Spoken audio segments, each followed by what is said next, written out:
The founders of Nike met in 1957 at the University of Oregon. Bill Bowerman, a track and field coach, and Phil Knight, a freshman middle-distance runner, shared a deep passion for sports and quickly connected. Bowerman coached numerous Olympic champions among the university's students. He was an innovator, striving to improve everything around him, including athletic footwear and gear. In 1972, he was invited to be the coach of the U.S. Olympic track and field team. Phil Knight enrolled at the University of Oregon to join the team of the legendary coach. Simultaneously, while pursuing his MBA at Stanford University, Knight attended marketing seminars. During one of these seminars, he developed a concept for a new business, which later became the foundation of his company. He decided to import sports shoes from Asian countries where production required lower investments to sell them in America. In 1962, Phil Knight went to Japan and signed a contract to import Tiger sneakers to the USA for his company, Blue Ribbon Sports. In 1963, the first batch of 300 pairs of sneakers from Japan went on sale. A year later, Knight invited Bill Bowerman to join him as a full partner.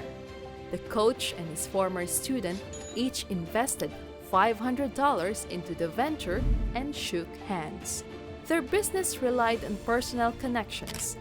Bill and Phil sold the first batch of sneakers to familiar athletes and coaches, extolling the benefits of lightweight and comfortable footwear. They earned around $8,000 by reselling 300 pairs. Within a year, the company began to expand. Jeff Johnson, Knight's former university rival, became the first full-time employee of Blue Ribbon Sports. He traveled to track and field competitions in his van, selling Tiger sneakers to athletes. Simultaneously, he asked athletes about the specific footwear they would like to buy, obtaining valuable information for Nike's market strategy. Jeff came up with a brand name. In 1965, he dreamt of the winged goddess of victory, Nike, whom the partners decided to name the company after. In 1966, Johnson started crafting shoes in the first Blue Ribbon Sports workshop, a small space in Santa Monica where he designed the initial experimental prototypes. The first pair made by the company was a marathon, featuring an innovative nylon upper instead of traditional leather. This lightweight shoe was specifically designed for running and didn't crack in the sun like conventional materials. In the following year, Bowerman and another employee developed the Boston shoe, incorporating the first full-length cushioned midsole in athletic footwear. Also, in 1968, the company was officially registered as BRS. By 1969, the company was thriving. 20 employees, several retail stores, and $300,000 in revenue. Phil Knight decided to decline a promotion to associate professor at the University of Portland, where he was teaching, fully dedicating himself to the rapidly growing brand. In 1971, Knight, still working at the university to boost Blue Ribbon Sports' income, met Carolyn Davidson, a student who later created the famous Nike Swoosh logo. Phil hired Carolyn to design a logo based on the concept of constant motion. She proposed dozens of options, but none appealed to Knight. Eventually, when trucks loaded with sneakers were waiting at the Mexican border for the logo, Knight chose the swoosh. He didn't like the design initially, but he promised to get used to it. Carolyn Davidson was paid only $35 for her work.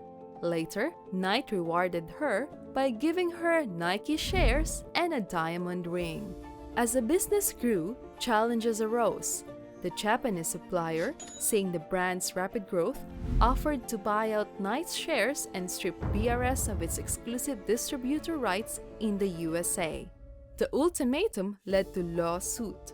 The outcome was that the brand could use Tiger's design for another 6 months before trading only in its own footwear. In 1972, at the Olympic Games, Nike introduced the Moon Shoe, a model designed by Bill Bowerman experimenting with rubber. He used his wife's waffle iron to create a sole that revolutionized athletic footwear due to its excellent grip and high durability. BRS began exporting sneakers abroad, with Canada being its first market. The company's revenue significantly increased, reaching $1.96 million in 1972. In 1974, BRS opened its first factory in the United States in Exeter, New Hampshire. The company's workforce grew to 250 people, and by the end of 1974, global sales approached $5 million. This growth was partly due to Nike's aggressive brand promotion, with renowned athletes like Elena Stasek and Jimmy Connors endorsing their footwear. These efforts paid off at the 1976 Olympic trials when emerging sports stars started wearing Nike shoes. During this time, the company's growth accelerated due to the running boom in the late 1970s United States.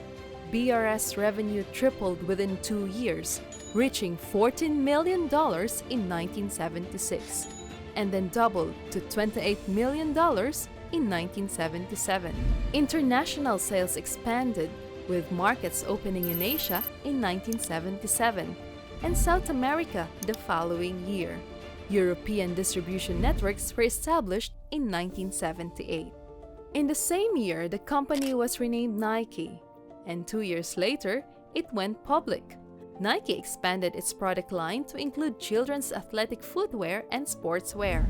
By the early 21st century, Nike had retail stores and distributors in over 170 countries, and its logo was recognized worldwide. With the revenue generated from stock sales, the company's planned further expansion, especially in the European market. Plans were announced for a new headquarters in the United States, and a distribution center was established on the East Coast in Greenland, New Hampshire.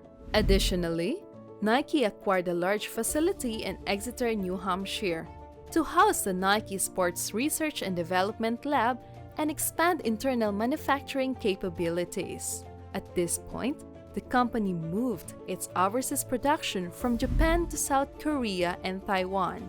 A year later, Nike opened factories in mainland China. In 1980, Nike's running sneakers became the best-selling in the USA, surpassing the perennial leader Adidas. By 1981, Nike's staff had grown to nearly 3,000 employees, and its revenue had risen to $458 million. The famous Air technology, which revolutionized the comfort of athletic footwear and brought billions in revenue to the company, was invented in 1979. Aerospace engineer Frank Rudy suggested using an air cushioning idea in the sole. Unlike traditional rubber tubes, it didn't compress over miles and remained soft and springy for a long time.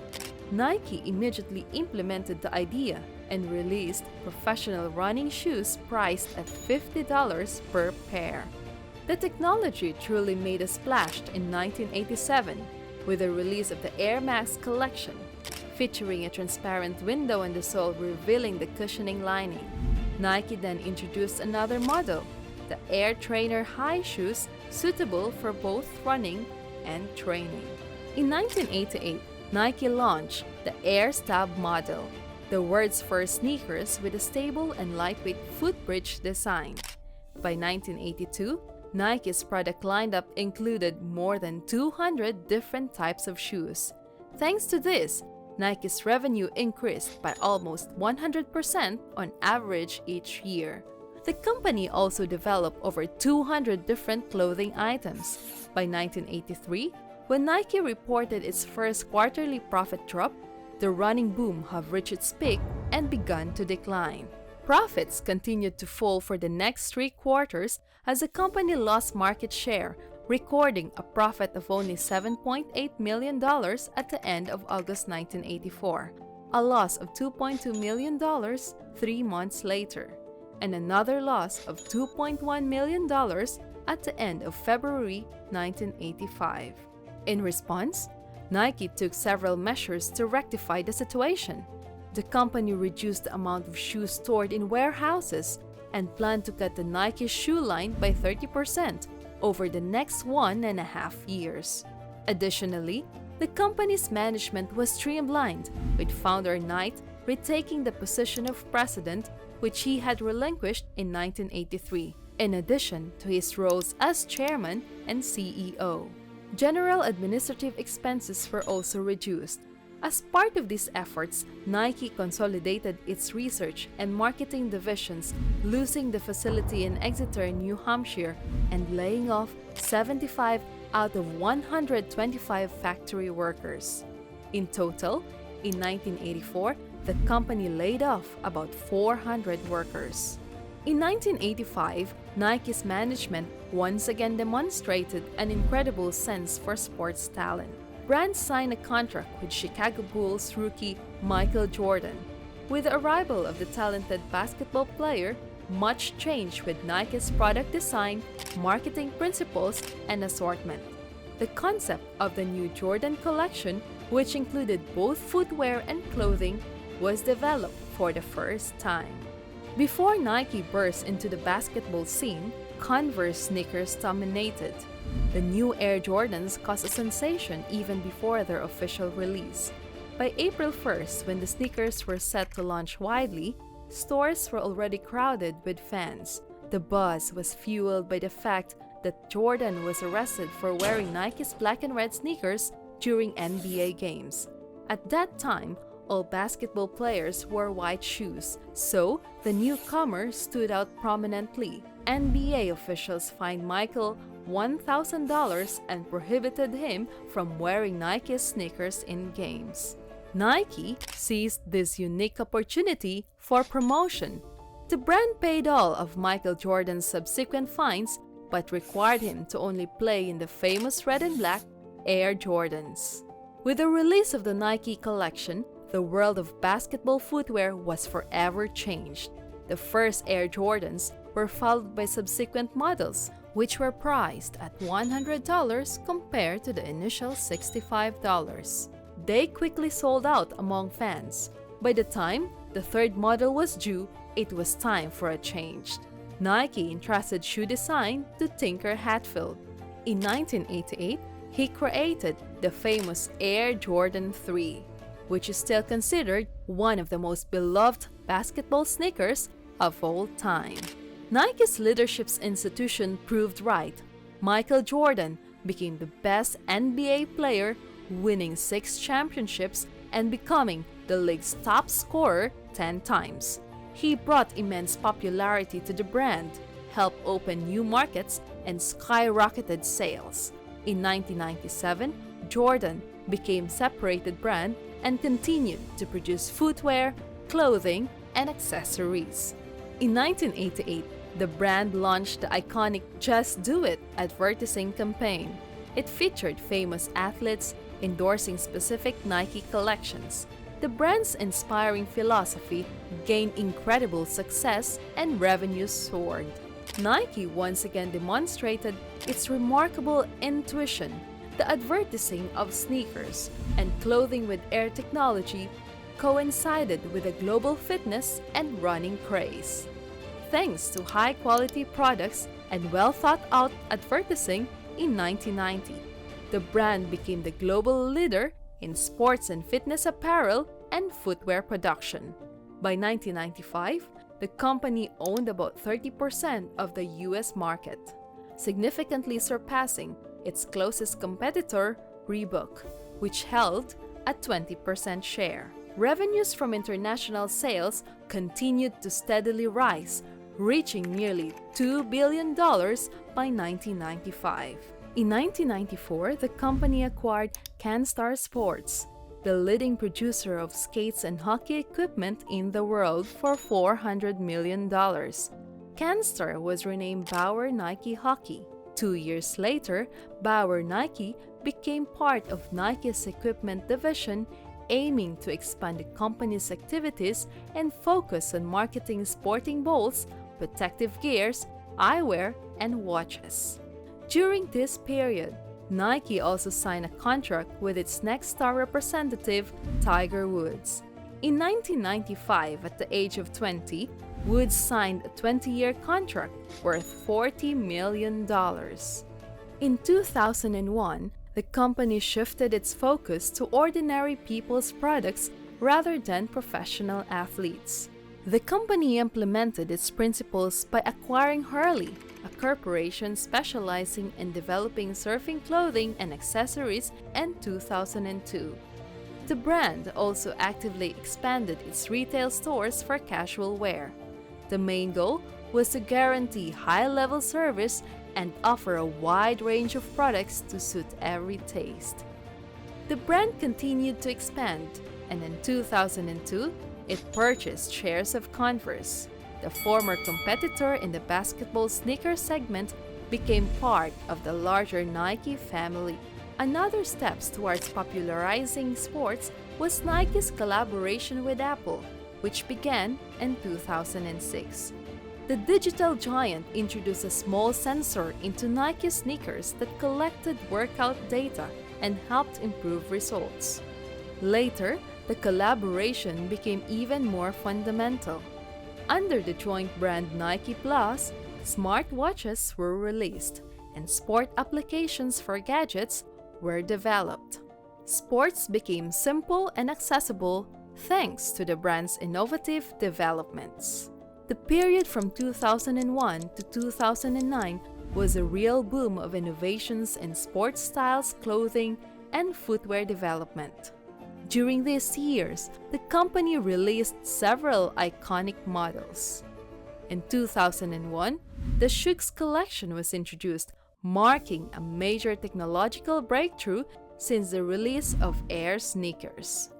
In 2005, the company released the iconic Free Run 5.0 sneakers, which revolutionized the approach to running.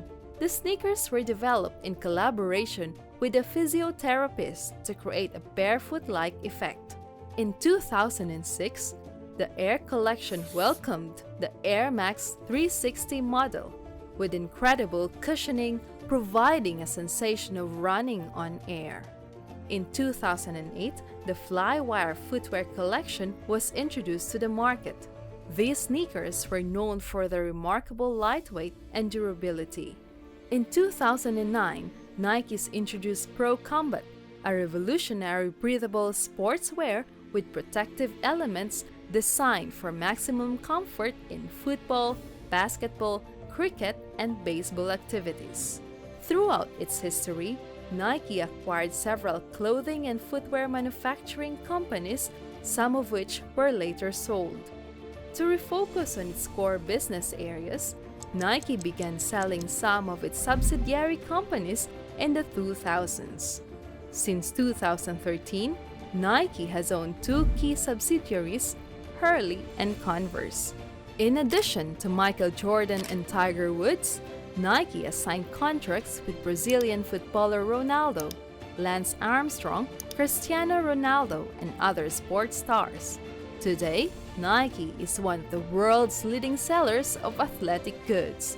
Almost all of Nike's products are manufactured by third-party contractors outside the USA, primarily in Asia. The company owns the trademarks, designs the products, and operates a network of stores. Since September 20, 2013, it has been listed on the Dow Jones Industrial Average. Nike's products are marketed under various brands, including Nike, Air Jordan, Total 90, Nike Golf, Team Starter, Nike Air, Nike LeBron, Space Hippie, and others. Nike also controls companies that produce goods under the Converse and Hurley international brands. Shoe production takes place in 112 factories across 12 countries, with 49% of shoes made in Vietnam, 23% in China, and 21% in Indonesia. Sportswear production involves 334 factories in 36 countries, with 27% of the products manufactured in China, 22% in Vietnam, and 10% in Thailand. Since 1972, wholesale purchases of Nike products have been financed with the participation of the Japanese trading company Sojetsu Corporation of America, which also holds preferred shares in Nike's worth $300,000.